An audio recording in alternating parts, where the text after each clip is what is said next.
dans les vins.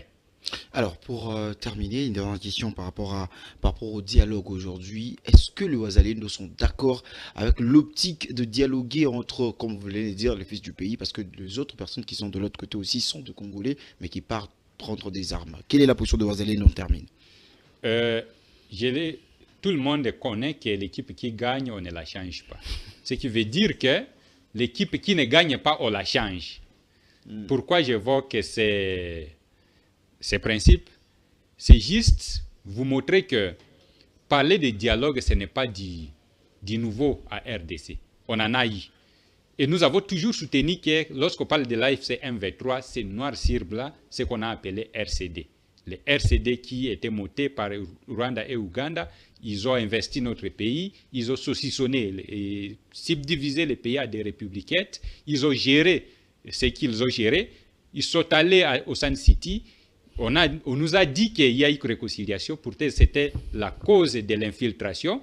Ils ont gagné ce qu'ils avaient gagné et lorsqu'ils ont constaté qu'ils n'ont plus ce qu'ils cherchaient, ils ont organisé CNDP.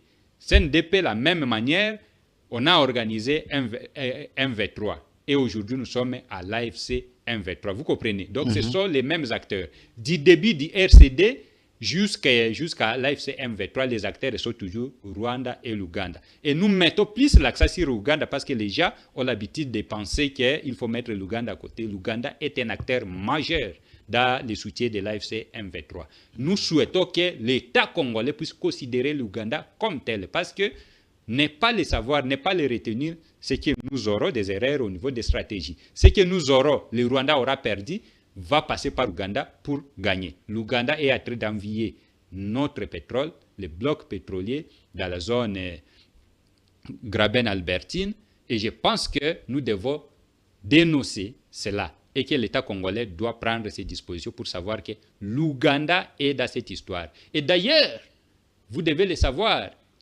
l'essentiel des chutes des territoires sur disons, à l'est de la République démocratique du Congo, c'est l'Ouganda qui est le cerveau moteur, parce que c'est lui qui donne le couloir. Et si on frappe aujourd'hui l'AFC M23, il va courir à l'Ouganda. Et donc, vous savez, tout le monde connaît que la frontière de Bunagana nous sépare de l'Ouganda.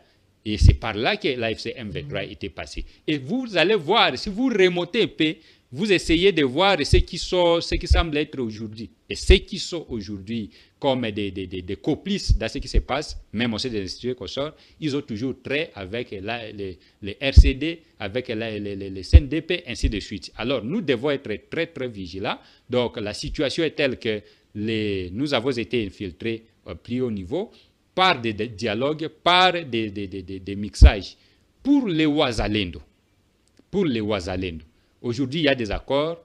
Nous disons merci au chef de l'État parce qu'il a prouvé sa bonne foi. Ces accords, pour nous, nous prenons comme acte de bonne foi du chef de l'État, prouvé aux yeux du monde qu'il veut la paix.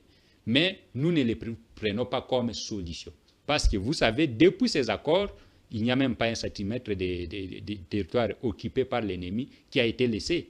Rien du tout. Donc, ça veut dire que l'Ouganda ou le Rwanda ont de mauvaises foi. Si vous avez suivi, peut-être aussi, vous avez eu l'état de suivre les différentes réactions de l'Ouganda. L'Ouganda se trouve lésé de manière du fait qu'il n'était pas parti à ces accords. Ça veut dire que l'Ouganda va, même si le Rwanda fait quoi, l'Ouganda va se dire non, moi je ne suis pas parti parce qu'il y a le principe de relativité des traités internationaux. Les traités internationaux s'appliquent entre les États qui les ont signés et non pas les tiers. Et effectivement, on peut dire que s'il y a aujourd'hui les accords de Washington, ça produit des effets entre la RDC et le Rwanda. L'Ouganda, non. Mais l'Ouganda est un acteur majeur dans cette histoire. Ça veut dire qu'on est en train de jouer, seulement on a créé ce qu'on appelle le cercle vicié. Le cercle vicié. On ne sait plus par où commencer ou par où finir. Alors, les Ouazalendo sont là pour couper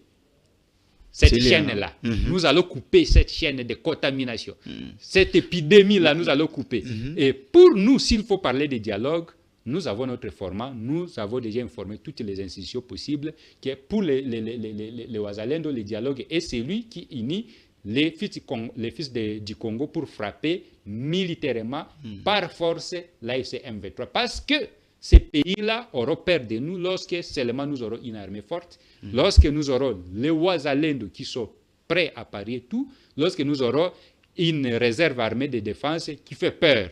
Et c'est de là que nous les Ouazalendo, nous voulons. Mais voir encore l'AFC M23, ces gens-là qui veulent notre territoire, devenir Premier ministre, devenir ministre de l'Intérieur, devenir ministre de la Défense, devenir ministre des Affaires foncières, de gérer nos minéraux, ministre de...